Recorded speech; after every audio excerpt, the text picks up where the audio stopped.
तो एक कहानी है हमारे हीरो टियानशिंग की, जो बहुत ही छोटे क्लैन से बिलोंग करता था।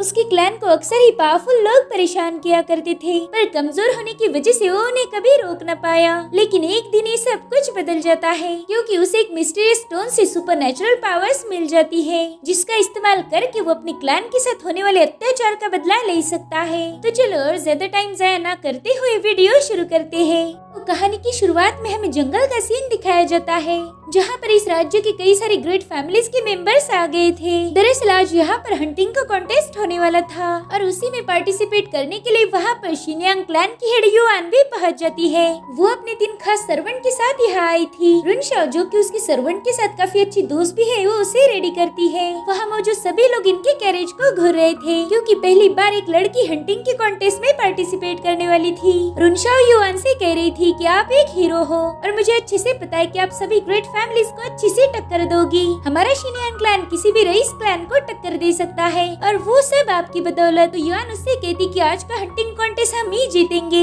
लेकिन युआन की इस कमेंट से वहाँ मौजूद लोग हंस रहे थे। मेंग्यून नाम का यंग मास्टर कह रहा था कि देखो, अब घोड़ों की रेस में गधे भी दौड़ने आए हैं, और वो भी अपनी खटारा गाड़ी लेके। युआन के साथ शिनजे नाम का बंदा था, और उसे ये सारी बातें सुन के बहुत गुस्सा आ जाता है। लेकिन युआन उसे शांत कर रही थी। वो कहती कि हम यहाँ पर झगड़े करने नहीं आए। और तभी मेंग्यून की नजर उनके फ्लैग पर पड़ती है, जिस पर शिनयांग क्लैन लिखा हुआ था। वो कह रहा था, अरे घटिया क्लैन कौन सा है, मैंने तो इसके बारे में आज तक नहीं सुना। शायद ये 2-4 घरों से बना हुआ क्लैन है। लोग भी कितने पागल होते हैं ना, 2-4 घर मिला दिए तो उन्हें लगता है कि उन्होंने एक कबीला खड़ा कर दिया। अपनी कैरेज पर एक झंडा लगाने से कोई क्लैन नहीं बनता। और मेंग्यून की बातें सुनकर सभी लोग युआन पर हंस रहे थे। युआन के साथ टियानशिंग नाम का बंदा भी था, वो भी ये सारी बातें गौर से सुनता है। वहाँ पर वांग फैमिली का यंग मास्टर रुनान वांग भी था। वो अपने दोस्त जोंग युआन से पूछता है कि भाई, क्या तुमने कभी शिनयांग क्लैन का नाम सुना है? देखो, ये लड़की भी तुम्हारी फैमिली से बिलोंग करती है। मुझे तो लगता है कि ये लड़की तुम्हारी सौतेली बहन होगी। जिस पर जोंग युआन कहता है कि ऐसा बिल्कुल नहीं, इस लड़की से हमारा कोई ताल्लुक नहीं है। अब वहाँ मौजूद लोग भी बोल रहे थे कि मेंग्यून भाई, इस लड़की को थोड़ा सा सबक सिखाओ, इसे समझाओ कि लड़कियां कॉन्टेस्ट में पार्टिसिपेट नहीं कर सकती, उनकी जगह तो घर के अंदर होती है। तो मेंग्यून कहता है, हाँ भाई क्यों नहीं, अभी मैं इसकी कार को डिसमेंटल कर देता हूँ, ताकि ये पार्टिसिपेट ही ना कर पाए। अब मेंग्यून ने उनकी कार पर हमला कर ही दिया था, मगर टियानशिंग ने उसके वेपन को रोक के उसे पीछे कर दिया,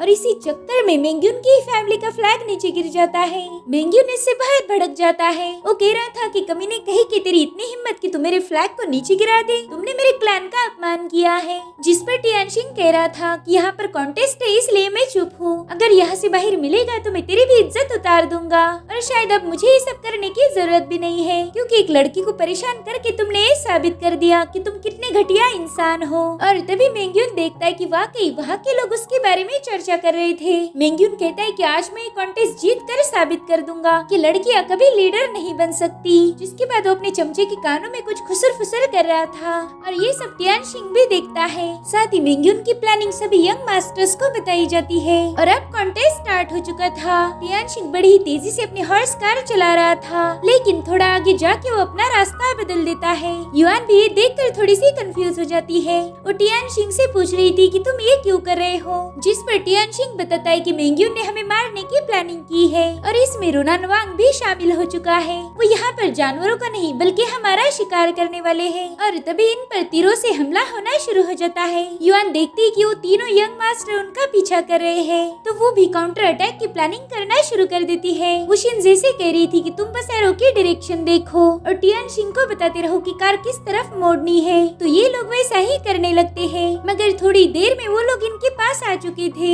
जोंग कह रहा था कि अब हम देखते कि तुम कहाँ भाग के जाओगी। उन लोगों ने चारों ओर से युआन की कैरेज को घेर के उस पे हमला करना शुरू कर दिया था, और तभी मेंग्यून इन लोगों पर एक एरो शूट करता है, जिसे शिनजे ने अपनी स्पीयर से रोक दिया था, और वही एरो दूसरी कैरेज को हिट होके वो नीचे गिर जाती है। ये देखकर मेंग्यून बहुत भड़क गया था, इसलिए वो एक साथ 3 एरो से इन पर हमला कर देता है। तो शिनजे भी अपनी स्पीयर के 2 टुकड़े करके उसे रोकने लगता है, लेकिन शिनजे देखता है कि एक एरो सीधे टियानशिंग को हिट होने वाला है, मगर टियानशिंग की सुनने की पावर्स काफी अच्छी थी, इसलिए वो उस एरो को कैच कर लेता है। और अब रुनशाओ भी एक मशीन का यूज करके उन लोगों पर हमला करना शुरू कर देती है। उसने मेंग्यून की कैरेज को नीचे गिरा दिया था, जिससे मेंग्यून सीधा हवा में उछल जाता है, और तभी युआन ने उस पर एरो से हिट करके उसे पेड़ में फंसा दिया था। उसके हाथों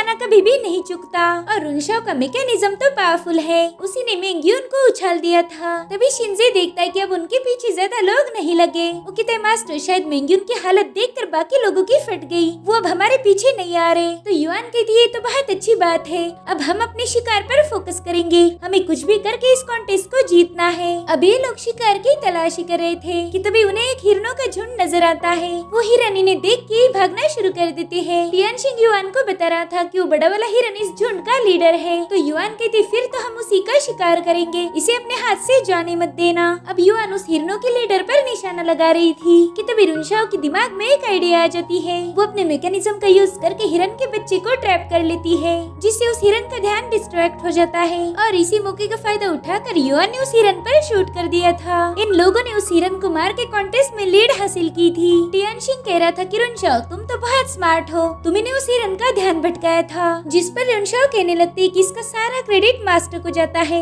उनका निशाना बहुत अच्छा है, उनका एक एरो तो हिरन के आंख पर हिट हुआ है। तब तक शिनजे ने उस हिरन को कैरेज में डाल दिया। वो भी युआन की तारीफ कर रहा था, लेकिन युआन इसका सारा क्रेडिट अपनी टीम को दे रही थी। जिसके बाद वो कहती कि कॉन्टेस्ट दोपहर तक चलने वाला है, तो क्यों न तब तक हम और कुछ शिकार देखें, उससे हमारे जीतने के चांसेस और बढ़ जाएंगे। अब टियानशिंग आगे बढ़ने ही वाला था कि तभी एक एरो से उस पर हमला हो जाता है, जिससे टियानशिंग बाल बाल बच गया था। और तभी वो लोग देखते कि वहाँ पर उनके दुश्मन आ चुके हैं। रुनान वांग कह रहा था कि हमने तुमको चारों ओर से घेर लिया है, तो अब जल्दी से वो हिरन मेरे हवाले कर दो। तो युआन उसे बड़ी रिस्पेक्ट से कहने लगती कि इस हिरन का शिकार हमने किया है, जो भी शिकार को मारेगा शिकार उसका होगा, यही इस कॉन्टेस्ट का नियम है। और इसीलिए मैं आपसे रिक्वेस्ट करती हूँ कि अब ये झगड़ा यहीं पर खत्म कर दीजिए। जिस पर रुनान वांग कहता है कि तुम्हें क्या लगा, तुम्हारी दो मीठी बातें सुन के मैं तुम्हें जाने दूंगा? वेल तुम गलत हो, तुमने हमारे कई सारे क्लैंस का अपमान किया, साथ ही मेंग्यून पर भी अटैक कर दिया। तो युआन उससे पूछती कि आखिर तुम चाहते क्या हो? वो कह रहा था कि मैं तो तुम्हारा यूज करना चाहता हूँ, मैं तुम्हारा मुंह तोड़ के सबको दिखा दूंगा कि तुम्हारी क्या औकात है। जिसके बाद वो अपने साथियों से कहता है कि हमले के लिए तैयार हो जाओ। इधर शिनजे भी उन पर हमला करने के लिए रेडी था, मगर युआन उसे कैरेज में वापस बुला रही थी कि तभी युआन के बालों पर एक एरो आके हिट होता है और इसी वजह से उसके बाल खुल जाते हैं। उसकी खूबसूरती देखकर तो रुनान वांग हैरान था। वो अपने साथी से कह रहा था कि वाह क्या सही जगह पर निशाना लगाया। वांग कह रहा था कि अभी तक मैंने तुम्हें ठीक से देखा नहीं था, लेकिन अब मुझे पता चला कि तुम तो निहायत ही खूबसूरत हो। युआन उसे कह रही थी कि अपनी बकवास बंद करके ये बताओ कि तुम्हें हमसे क्या चाहिए। जिस पर वांग कहता है कि भले ही तुम बहुत खूबसूरत हो, लेकिन इससे मेरा इरादा नहीं बदल जाएगा। मैं पूरे टाउन के सामने तुम्हारी पिटाई करना चाहता हूँ, ताकि तुम्हारे क्लैन का सिर शर्म से नीचे झुक जाए, फिर इस शहर में कोई भी तुम्हारे फैमिली की इज्जत नहीं करेगा। उसकी बातें सुनकर युआन को बहुत गुस्सा आ गया था। वो कहती है कि तुम एक नंबर के बेशरम हो। और तभी रुनान वांग के लोग इन पर हमला करने आ जाते हैं, जिनसे शिनजे अकेले ही निपट रहा था। वो अपनी जबरदस्त कॉम्बैट स्किल के दम पर इन लोगों पर भारी पड़ जाता है और शिनजे की पावर्स देखकर वांग को बहुत डर लग रहा था कि तभी शिनजे उसकी कैरेज पर हमला कर देता है, जिससे वांग सीधा मुंह के बल नीचे गिर जाता है। वो अपने चमचों को बता रहा था कि मेरा मुंह क्या देख रहे हो, जाके इन पर हमला कर दो। लेकिन तभी टियानशिंग भी जंप लगाकर बैटल में कूद जाता है, जिसके बाद ये दोनों दोस्त मिलकर उन लोगों के साथ फाइट करना शुरू कर देते हैं। टियानशिंग ने न जाने कितने ही लोगों को मार दिया था, लेकिन वांग के चमचे इतने ज्यादा थे कि वो खत्म होने का नाम नहीं लेते। इसलिए युआन और रुनशाओ भी इन लोगों पर हमला करना शुरू कर देती है। वांग देखता है कि उसके ढेर सारे लोग इन लोगों के सामने धूल चाट रहे हैं, लेकिन तब तक वहाँ पर युआन जोंग पहुँच चुका था। उसके साथ भी ढेर सारे लोग थे, जिनमें से एक बंदा युआन पर हमला कर देता है। उस अटैक से युआन जैसे तैसे बच गई थी, इसलिए युआन भी अब गुस्से में आकर उस बंदे पर एक ब्रूटल अटैक कर देती है। युआन का तीर उस बंदे की खोपड़ी के आर पार हो चुका था और ये देखकर उसका साथी बहुत डर जाता है। दरअसल रुनान वांग का छोटा भाई था। अब रुनान वांग अपने भाई की मौत से बहुत ज्यादा भड़क गया था। वो कहता है अब तुम सभी लोग मारे जाओगे। इधर सिचुएशन हाथ के बाहर निकल चुकी थी, जिस वजह से टियानशिंग तुरंत ही कैरेज में बैठ जाता है। वो बड़ी ही तेजी से कैरेज को भगाने लगता है और ये लोग भी उनका पीछा कर रहे थे। वो सभी लोग कह रहे थे कि हम हमारे थर्ड मास्टर की मौत का बदला जरूर लेंगे। इधर रुनशाओ मैकेनिज्म का यूज करके उनकी स्पीड को कम कर देती है। उसने वहाँ पर ढेर सारा स्मोक क्रिएट कर दिया था और इसी का फायदा उठाकर ये लोग बहुत दूर आ जाते हैं। युआन कह रही थी कि हम इस बार बहुत बड़ी मुसीबत में फंस चुके हैं, जिस पर शिनजे कह रहा था कि शुरुआत तो उन लोगों ने की थी। युआन का मानना था कि इस इंसिडेंट की वजह से उनके शिन्यांग क्लैन पर उंगलियां उठाई जाएगी, जिस पर टियानशिंग कहता है कि पहला तो हम यहाँ से बाहर निकलेंगे, उसके बाद देखा जाएगा कि इनका क्या करना है। रुनशाओ की थी मास्टर ये तो हमारे पीछे पड़ गए हैं। युआन कह रही थी कि तुम मेरे क्लैन मेंबर्स हो, इसलिए वो लोग तुम्हें खत्म करने में ज्यादा सोचेंगे नहीं, इसलिए तुम लोग यहाँ से चले जाओ, मैं उनका सामना कर लूंगी। और हाँ, वो लोग मुझे मार नहीं सकते क्योंकि मैं क्लैन की लीडर हूँ। मगर शिनजे और टियानशिंग वहाँ से जाने से इनकार कर देते हैं। वो कहते हैं कि हम मरते दम तक आपके साथ रहेंगे। मगर युआन उनकी माने तब ना, उसने शिनजे को एक जेड स्टोन दे दिया था। वो कहती इसे लेकर तुम और टियानशिंग यहाँ से चले जाओ, हमारे पीछे शिनयांग क्लैन है, अगर मैं यहाँ से भाग गई तो ये लोग उन पर जुल्म करेंगे, और वैसे भी ये हमारे क्लैन की इज्जत का सवाल है। जिसके बाद वो हिरन को कार से नीचे गिराकर खुद भी जंप करती है, और ये देखकर उसके साथी भी रुक जाते हैं। युआन उनसे कह रही थी कि तुम लोग यहाँ से चले जाओ, मगर वो अपने लीडर को अकेला नहीं छोड़ना चाहते थे। इधर जोंग युआन चिल्लाकर बोल रहा था कि युआन, अगर तुम इन कुत्तों को मेरे हवाले कर दो तो मैं तुम्हें जिंदा छोड़ दूंगा। ये सुनकर युआन अपनी टीम से कह रही थी कि वो लोग मुझे नहीं बल्कि तुम्हें मारना चाहते हैं, तो प्लीज यहाँ से भाग जाओ। इसीलिए ना चाहते हुए भी वो लोग वहाँ से चले जाते हैं। ये लोग बड़ी ही तेजी से आगे बढ़ रहे थे कि तभी एक एरो सीधा रुनशाओ की आंखों में जाने वाला था, मगर समय रहते शिनजे उसे पकड़ लेता है, जिसके बाद वो उसी एरो से एक बंदे को खत्म कर देता है। शिनजे उन लोगों के एरो अटैक को डॉज कर रहा था, इसलिए वो लोग अगला अटैक इनकी कैरेज की व्हील पर कर देते हैं, जिससे इन लोगों की हॉर्स कार डैमेज हो जाती है। मगर जब तक दुश्मन वहाँ पर पहुँचे ये लोग वहाँ से गायब हो चुके थे। वांग अपने साथियों से कह रहा था कि ये लोग आसपास ही गए होंगे, साथ ही बिना कैरेज के ज्यादा दूर नहीं जा सकते, इसीलिए थोड़ी देर में ये लोग उन्हें पकड़ लेते हैं। शिनजे अपने सामने आने वाले हर एक बंदे को खत्म कर रहा था, लेकिन दुश्मन बहुत ज्यादा और ये बस 3 लोग थे, इसलिए वो चारों ओर से इन्हें घेर लेते हैं। और अब हमें इन लोगों में जबरदस्त फाइट देखने को मिलती है।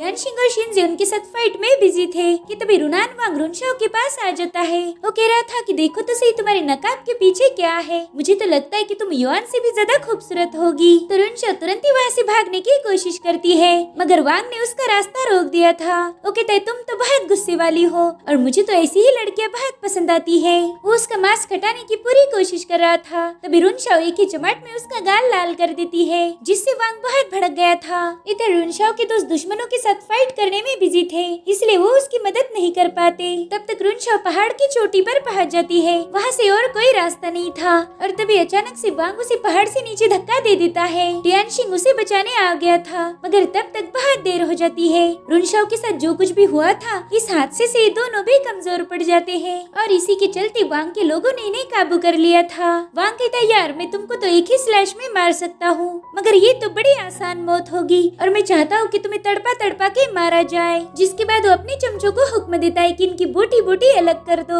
अब वो बंदा टियानशिंग पर हमला करने ही वाला था कि तभी वहाँ पर एक विशाल डीमन आ जाता है। उसने एक ही झटके में वांग के आदमी को खत्म कर दिया था। अब वांग और उसके चमचे इस भयानक क्रीचर को देखते ही वहाँ से भागने लगते हैं, मगर वो डीमन एक एक करके उन सभी को खत्म कर देता है। ये देखकर टियानशिंग और शिनजे भी वहाँ से भागने ही वाले थे, मगर तब तक वो डीमन उनके पास आ जाता है। उसने टियानशिंग पर हमला करके उसे दूर ढकेल दिया था, जिसके बाद वो शिनजे को चोक करने लगता है।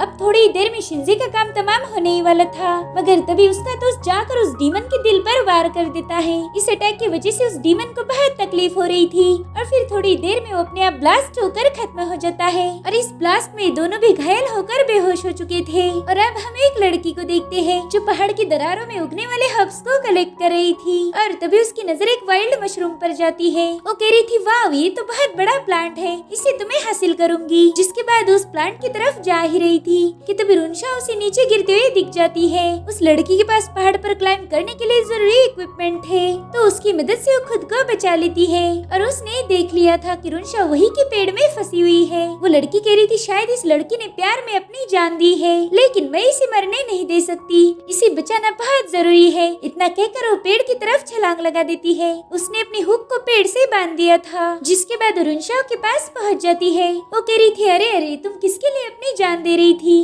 वाकई इस दुनिया में बेरहम लोगों की कमी नहीं है, मोहब्बत को निभाने के लिए जिगर चाहिए, और ये इन लोगों के पास नहीं है। जिसके बाद रुनशाओ की पल्स चेक करती है। वो कह रही थी, अरे वाह, तुम तो अभी तक जिंदा हो। लेकिन मुझे एक बात समझ नहीं आ रही कि तुम भरी जवानी में अपनी जान देने क्यों निकली थी। शायद तुम किसी से बहुत प्यार करती हो, लेकिन उस कमीने को गोली मार दो। इस दुनिया में दूसरे और भी लड़के हैं जो तुम पर अपनी जान लुटाएंगे। जिसके बाद रुनशाओ को अपने साथ लेकर चली जाती है। वही दूसरी तरफ टियानशिंग को सपने में वही डीमन दिख रहा था जिसने इन लोगों पर अटैक कर दिया था, और उसे देखते ही टियानशिंग की नींद खुल जाती है। वो देखता है कि वो एक केव में पहुंच चुका है और वहाँ पर किसी ने आग भी लगाई थी ताकि टियानशिंग को ठंड न लगे। और तभी वहाँ पर जुयांग नाम के एल्डर पहुँच जाते हैं। वो कह रही थी कि मैं इन्हीं पहाड़ों में प्रैक्टिस करता हूँ और शायद तुम्हारा और मेरा मिलना तय था, इसी वजह से हमारी मुलाकात हो गई। टियानशिंग की तबीयत अभी भी बहुत खराब थी, मगर फिर भी उठने की कोशिश करता है। वो एल्डर जुयांग का शुक्रिया अदा कर रहा था, जिसके बाद वो पूछता है कि एल्डर, क्या आपने मेरे दोस्त शिंजे को देखा है?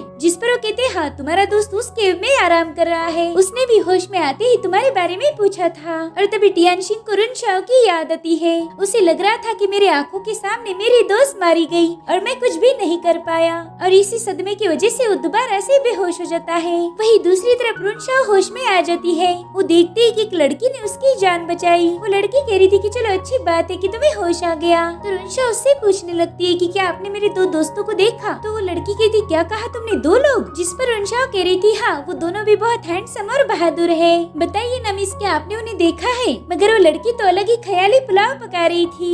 उसे लग रहा था कि रुनशाओ के दो बॉयफ्रेंड है और इन्हीं दो बंदों के लिए उसने पहाड़ से छलांग लगा दी होगी। अब वो लड़की कहती कि मैं हूँ शुयानमो और मैं मोहिस्ट फैमिली की डिसेंडेंट हूँ। अच्छा, मुझे इस मास्क के बारे में बताओ, इस पर आखिर ताला क्यों लगाया गया है? लेकिन रुनशाओ इसका जवाब नहीं देती। शुयानमो कहती कि अगर तुम चाहो तो मैं तुम्हारे इस मास्क को हटा सकती हूँ। तो रुनशाओ भी उसे मास्क हटाने की परमिशन दे देती है। तो शुयानमो ने तुरंत ही अपने सारे औजार निकाल लिए थे। वो अपने हर एक हथियार का यूज करके उस लॉक को खोलने की कोशिश करती है, मगर वो लॉक था कि खुलने का नाम नहीं लेता, जिससे शुयानमो को बहुत गुस्सा आ रहा था। इसलिए वो छिन्नी और हथौड़े से उसे तोड़ने की कोशिश करती है, मगर इसका भी कोई फायदा नहीं होता। इसलिए परेशान होकर उसने बहुत बड़ा हैमर उठा लिया था। उस ताले पर उस हैमर से वार करने ही वाली थी, मगर रुनशाओ उसे रोक लेती है। वो कहती, शुयानमो सिस्टर, तुमने ही मेरी जान बचाई है, इसलिए मेरी जान पर तुम्हारा पूरा अधिकार है। लेकिन आपके इस हैमर से मेरा मास्क तो नहीं बल्कि ब्रेन जरूर बाहर आ जाएगा। इसलिए शुयानमो ने फाइनली गिव अप कर दिया था। अब रुनशाओ से कहने लगती कि तुम्हारे पास एक नहीं बल्कि दो बॉयफ्रेंड थे, तो बोला तुमने पहाड़ से छलांग क्यों लगा दी? जिस पर रुनशाओ कहती कि नहीं, ऐसी कोई बात नहीं, टियानशिंग तो मेरे साथ काफी अच्छा बर्ताव करते हैं और हम दोनों के दरमियान कोई चक्कर नहीं चल रहा। दरअसल मुझे कुछ बुरे लोगों ने पहाड़ से धक्का दे दिया था। तो शुयानमो कहती, अच्छा, तो तुम्हें टियानशिंग ज्यादा पसंद है। अब रुनशाओ को तो ये सब सुन के काफी शर्म आने लगती है। शुयानमो कहती, चलो जल्दी से मुझे उस दूसरे बंदे का नाम बताओ। तो रुनशाओ कहती, उसका नाम शिंजे है और ये बहुत आलसी है। तो शुयानमो कहती, अपने को कोई भी चलेगा, बताओ वो सिंगल है या मैरिड है? तो वो कहती, हाँ, वो तो सिंगल ही है। अब सिंगल है लफ्ज सुनते ही शुयानमो अपनी टोकरी उठा लेती है। वो कहती, रुनशाओ, अब तुम अपना ख्याल रखना, मैं तो जा रही हूँ शिंजे को पटाने, चाहे वो आलसी हो या फिर बदसूरत, मुझे कोई फर्क नहीं पड़ता। वही दूसरी तरफ टियानशिंग डिनर कर रहा था। तभी वो देखता है कि उसका दोस्त तो कुछ खा ही नहीं रहा। वो कहता है, मेरे भाई तुम खाना क्यों नहीं खा रहे? जिस पर शिंजे कह रहा था कि मुझे युआन और रुनशाओ की याद आ रही है, पता नहीं वो दोनों किस हालत में होगी, लेकिन फिर भी तुम यहाँ पर खाना ठूस रहे हो। मैं हमारे मास्टर युआन के लिए काफी ज्यादा परेशान हूँ। जिस पर टियानशिंग कहता है कि इसीलिए तो मैं खाना खा रहा हूँ, ऐसे कमजोर हो कि हम दुश्मनों का मुकाबला नहीं कर पाएंगे। अगर हमें वांग फैमिली को खत्म करना है तो स्ट्रॉन्ग बनना पड़ेगा। ये सुनकर शिंजे भी डिनर करना शुरू कर देता है। उन्हें कुछ भी करके स्ट्रॉन्ग बनना था और फिलहाल उनकी बॉडी काफी वीक हो गई थी। इन दोनों की बातें एल्डर जुयांग भी सुन रहे थे। वो हंसते हुए कहते कि तुम दोनों के अंदर बदले की आग है, लेकिन जिस्म में ताकत नहीं और बिना पावर के बदला नहीं लिया जा सकता। अगर तुमने ऐसे ही वांग फैमिली पर हमला किया तो तुम्हें खत्म कर देंगे। जिस पर शिंजे कह रहा था कि कोशिश करते वक्त अगर मौत भी आ जाए तो कोई गम नहीं, हम अपने आखिरी सांस तक फाइट करेंगे। तभी एल्डर जुयांग कहते कि तुम दोनों भी बहुत ईमानदार हो और मैं तुम्हारी इसी क्वालिटी की वजह से काफी ज्यादा इम्प्रेस हूँ। इसी वजह से मैं तुम्हें एक खास तोहफा देना चाहता हूँ, ये मेरी तरफ से एक ट्रेजर होगा। अब ट्रेजर लफ्ज सुनते ही दोनों भी हैरान हो जाते हैं। अब जुयांग कहते हैं कि मेरे पास एक पावरफुल स्टोन है, वो वो हेवन से अर्थ पर ड्रॉप हो गया था। उस स्टोन की मदद से एक मॉर्टल इंसान में सुपरनेचुरल पावर आ सकती है। अगर तुम लोगों को पावर मिल जाए तो तुम अपना बदला पूरा कर सकते हो। शिनजे को तो ये आइडिया बहुत ज्यादा अच्छी लगी थी, लेकिन टियानशिंग को अभी भी जुयांग पर पूरा भरोसा नहीं था। वो कहते सीनियर, हम पर जिस डीमन ने अटैक किया था, क्या आपको उसके बारे में पता है? जिस पर एल्डर जुयांग कहते हाँ, वो एक प्राचीन एप था और मैंने ही मीटोराइट मैजिक का यूज करके उसे चेंज कर दिया। तुम लोगों ने अपनी आंखों से उसकी पावर देख ली। तो शिनजे कहते हैं हाँ सीनियर, वो डीमन बहुत ज्यादा पावरफुल था। उसने तो एक ही ब्लो में वांग को खत्म कर दिया था। एल्डर जुयांग कहते कि उस डीमन में जरा सी भी समझदारी नहीं थी और इसी वजह से वो मारा गया। अब टियानशिंग सीधा मुद्दे पर आ जाता है। वो कहते हैं सीनियर, आप हमारी मदद क्यों कर रहे हो? जिस पर जुयांग कहते कि तुम इन रईस क्लैन वालों से नफरत करते हो और तुमसे ज्यादा नफरत मैं उनसे करता हूँ। उन लोगों ने मेरी इनियांग फैमिली को डिस्ट्रॉय कर दिया और हमारे पूरे क्लैन पर कब्जा कर लिया। मैं भी उनसे रिवेंज लेना चाहता हूँ, लेकिन मेरे पास जो स्टोन है उसकी पावर्स को कैसे यूज करना है ये बस मैं जानता हूँ, इसलिए मैं उनसे फाइट नहीं कर सकता। अगर मुझे कुछ हो जाता है तो इस स्टोन की पावर्स को कोई भी यूज नहीं कर पाएगा। इसलिए मैंने कसम खाई कि मैं ये पावर किसी और को दूंगा। जिसकी भी किस्मत में पावर होगी उसे वो मिल जाएगी और फिर वही बंदा मेरा बदला पूरा करेगा। जब तक ये रईस क्लैन एग्जिस्ट करेंगे तब तक वो आम इंसानों पर अत्याचार करेंगे। यहाँ पर गरीब लोगों की औकात किसी कुत्ते से कम नहीं है और मैं यही सब बदलना चाहता हूँ। तुम दोनों को भी वांग फैमिली ने टॉर्चर किया है। ये सब सुनकर शिनजे तुरंत ही उनके साइड हो जाता है। वो कह रहा था एल्डर, मैं आपके साथ हूँ। अगर हम वांग फैमिली को सबक सिखाएंगे तो मेरी मास्टर युआन को भी बहुत मदद मिल जाएगी। टियानशिंग अभी भी सोच रहा था कि उसने क्या करना चाहिए। उसे इतना तो पता था कि वो डीमन कोई एंशिएंट एप नहीं बल्कि एक इंसान था, क्योंकि उसने कपड़े पहने हुए थे। अब उसे एल्डर जुयांग पर तो बिल्कुल भी भरोसा नहीं था, लेकिन फिर भी वो शिनजे का साथ देने के लिए रेडी हो जाता है। वो कहता है हम बचपन से साथ हैं, हम दोनों को कोई अलग नहीं कर सकता, चाहे वो मौत भी क्यों ना हो। अब एल्डर जुयांग उन्हें एक अजीब सी केव में लेके जाते हैं। वहाँ पर पानी का एक झरना था और उसी खुली जगह में से हम चांद को भी देख पाते हैं। अब एल्डर जुयांग अपनी पावर्स को एक्टिवेट करके उस स्टोन को पानी से बाहर निकाल लेते हैं। उस स्टोन से बहुत ही तेज रोशनी रिलीज हो रही थी। एल्डर कहते देखो यही है वो स्टोन जो आसमान से नीचे गिरा था। इसमें दूसरी दुनिया की पावर्स है। ये स्टोन तुम्हारी एबिलिटीज को बढ़ा सकता है, जिससे तुम्हें सुपर पावर्स हासिल होगी। ये दोनों भी उस स्टोन को देखकर काफी ज्यादा शॉक थे। अब एल्डर जुयांग इन्हें बताने लगते कि तुम दोनों में एक जैसी पावर्स नहीं आ सकती, वो पर्सन टू पर्सन वेरी करती है और अगर तुम सक्सेसफुली इसे हासिल कर पाए तो तुम उन राक्षसों का बड़ी आसानी से मुकाबला कर पाओगे। अब एल्डर ने अपने रिचुअल को स्टार्ट कर दिया था। वहाँ पर अलग अलग फॉर्मेशन बना देते हैं। उन्होंने स्पेस की पावर्स को एक्टिवेट कर दिया था, जिसके बाद वो सारी पावर्स को स्टोन में डाल देते हैं। एल्डर जुयांग कह रहे थे कि फैसले की घड़ी अब आ चुकी है। अगर तुम्हारी किस्मत में रहा तो तुम्हें ये पावर्स जरूर मिलेगी। जिसके बाद वो इन दोनों को अपने हाथ आगे बढ़ाकर स्टोन की पावर्स को एब्जॉर्ब करने के लिए बताते हैं। वो स्पिरिचुअल स्टोन इन लोगों में अपनी पावर्स डाल रहा था, जिससे इन दोनों को भी बहुत तकलीफ होने लगती है। एल्डर जुयांग इन दोनों से कह रहे थे कि अब हार मत मानना, चाहे तुम्हें कितनी भी तकलीफ क्यों ना हो, अपने हाथ पीछे मत करना। तुम्हें उस स्टोन की सारी पावर्स को एब्जॉर्ब करना होगा। हम देखते कि उस स्पिरिचुअल स्टोन की पावर से पूरी केव शेक हो रही थी। वो पावर वहाँ के पत्थरों को काट रही थी। इससे हम अंदाजा लगा सकते कि वो स्टोन कितना ज्यादा खतरनाक था। और फाइनली एक बहुत बड़े ब्लास्ट के साथ ये रिचुअल पूरा हो जाता है। एल्डर जुयांग की जान तो हलक में अटक गई थी। वो देखते कि ये दोनों बंदे बेहोश होकर नीचे गिर गए हैं। जुयांग कह रही थी कि मैं फेल हो गया, मैं दोबारा से फेल हो गया। वो कह रही थी कि मैंने रिचुअल प्रॉपरली एग्जीक्यूट किया। चांद और सूरज की दिशाएं भी सही थी। अब वो बहुत ज्यादा मायूस हो चुके थे। वो चिल्ला चिल्ला कर बोल रहे थे कि मैंने सब कुछ सही किया, मगर फिर भी मैं फेल हो गया और अब तो इस स्टोन की पावर्स भी चली गई। शायद गॉड नहीं चाहते कि मैं मेरी कोशिशों में कामयाब हो पाऊं। जिसके बाद ऊपर वाले से कहते कि आपने मेरे साथ बहुत बुरा किया और अब वो गुस्से में उस पत्थर को फेंकने वाले थे कि तभी वो देखते कि इन दोनों को होश आ चुका है। इन दोनों की बॉडी से बहुत ही स्ट्रॉन्ग स्पिरिचुअल एनर्जी फ्लो हो रही थी। साथ ही टियानशिंग और शिनजे भी ये पावर महसूस कर पाते हैं। जुयांग भी बहुत खुश हो गए थे। वो कहते मैंने कर दिखाया और अब शिनजे वहाँ से बड़ी ही तेजी से भागने लगता है। वो बिजली से भी ज्यादा तेज रफ्तार से भाग रहा था और यही उसकी सुपर पावर है। इधर टियानशिंग के सुनने और महसूस करने की शक्ति बहुत ज्यादा बढ़ जाती है। इधर शिनजे पूरे जंगल को एक राउंड मार के इनके पास आ चुका था।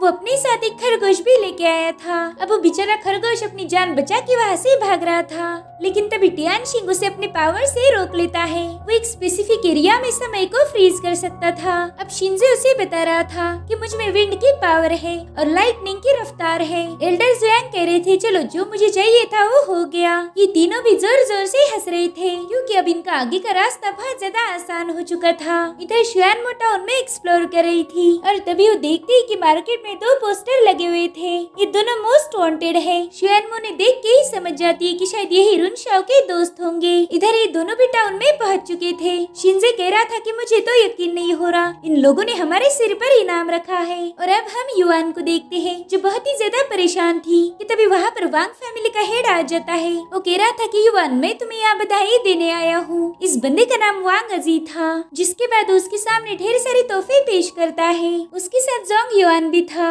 अब वांग अजी कह रहा था कि मिस युआन ऑटम हंटिंग में हमारे ढेर सारे लोग मारे गए और इसी वजह से हमारी दोनों फैमिलीज में झगड़े होना लाजमी सी बात है, लेकिन हम इन झगड़ों को रोक सकते हैं। हाल ही में मेरा छोटा भाई घर आया है, इसलिए मैं सोच रहा था कि क्यों ना वांग और युआन फैमिली को एक किया जाए। युआन उससे पूछती कि इसका क्या मतलब है, तो वांग अजी हंसते हुए कह रहा था कि कुदरत में इतनी ताकत है कि वो दुश्मनों को भी दोस्त बना देती है और हम भी वही करेंगे। मैं तुम्हारे लिए शादी का रिश्ता लेकर आया हूँ। युआन को ये सुनकर बहुत बड़ा शौक लग गया था। वांग अजी उससे कहता है कि तुम्हें शौक होने की जरूरत नहीं, तुम्हारी और मेरे भाई की जोड़ी बहुत अच्छी जमेगी। जिस पर युआन कह रही थी कि अगर मैं शादी से मना कर दूं तो वांग अजी कहता है कि ये अधिकार तुम्हें किसने दिया, मैं तुमसे परमिशन मांगने नहीं आया था, मैं तो बस तुम्हें बधाई देने आया था। ये सुनकर युआन उससे कहती है कि भले ही हमारी युआन फैमिली में ज्यादा लोग नहीं है, लेकिन इसका मतलब ये भी नहीं कि मैं किसी अरे गहरे से शादी कर लूं। तो वांग अजी कहता है कि इस शादी से हमारे झगड़े रुक जाएंगे, ये दोनों फैमिलीज की शांति के लिए एक पीसफुल समझौता होगा।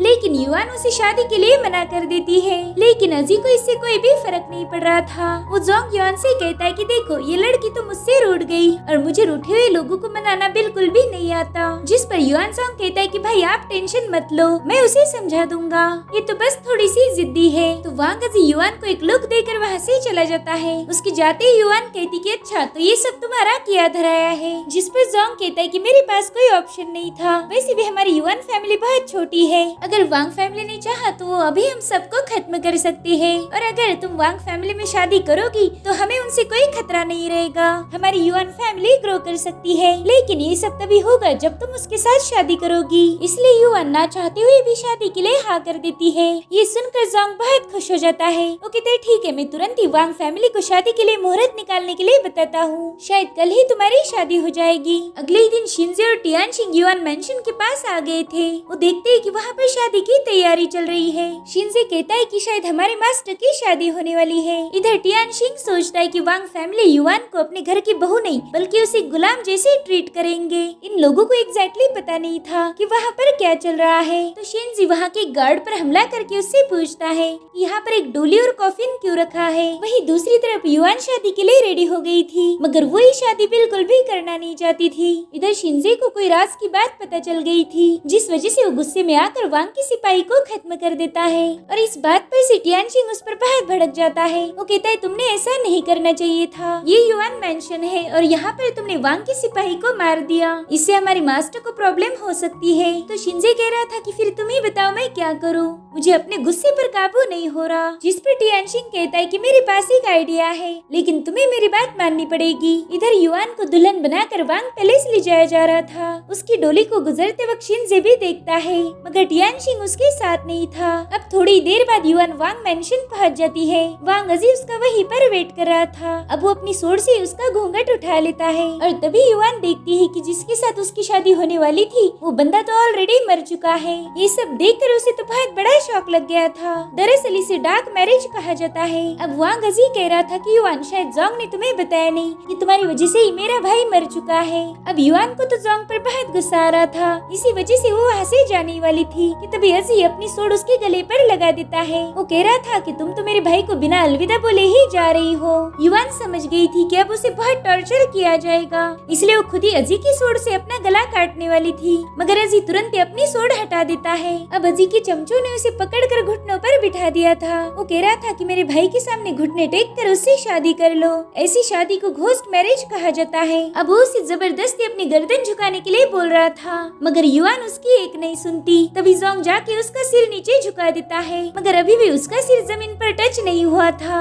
युआन उससे कहती कि चाहो तो तुम मेरी गर्दन ही उड़ा दो, लेकिन मैं अपना सिर नहीं झुकाऊंगी। इसलिए अजी अपनी तलवार निकाल कर एक बंदे को दे देता है। वो कह रहा था कि अगर इसने सिर नहीं झुकाया तो इसे मार दो, लेकिन इससे पहले कि कि वो बंदा उसे कुछ कर पाए। वहाँ रखी कॉफिन अपने आप ओपन हो जाती है और उसमें से और कोई नहीं बल्कि टियानशिंग बाहर आ जाता है। उसे वहाँ देखकर सभी लोग बहुत ज्यादा डर गए थे और अबाजी की सिपाही उस पर हमला